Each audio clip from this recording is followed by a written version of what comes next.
I have a brand new status, she says. Owing to the sovereign grace of God, the Lord gave her conception, and the two needs in the book of Ruth consist, in the very beginning, what were they looking for? Food. Yeah. And then, not only that, they were also looking for fertility. Because of the fact that she had no hope for the future, because she had no one to be her kinsman redeemer. She had no one to take care of her, so I'm not going to have food, and I'm not going to have food in the future because I am no longer fertile. All of us need to know that God supplies our every need. Naomi heard that there was food in the land of Israel again, and she said, let's go back there. Did you ever notice that when you're absolutely empty, you come into the house of God and you say, Father, I am empty, and somehow He finds a way to fill you. Amen. To make you feel like that you are not alone, that He's with you.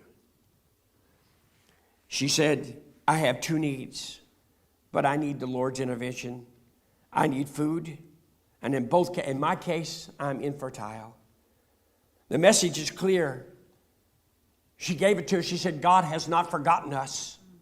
God has not forgotten us. The Lord's involvement in the birth of this child is not just an important statement in the love story of Boaz and Ruth. It's an important note in the grand story of the Bible.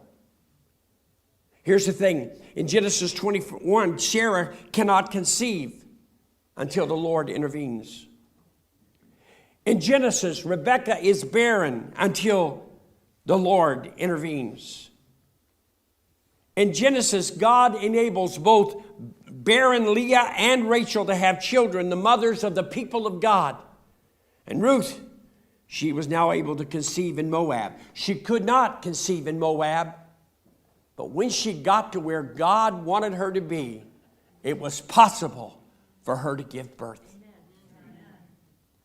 When we get to the place where God can use us, it is possible for us also to see the increase of God's kingdom. Amen. That increase in God's kingdom may be in our own children, our husbands that are not saved, wives that are not saved, aunts and uncles that are not saved, cousins that are not saved.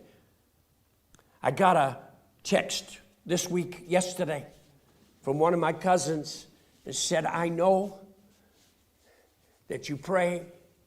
Would you pray for my daughter? She's not doing well. Here's the thing. When your particular witness becomes one that God has blessed with His hand of mercy, conception or infertility is a thing of the past, and conception is very real.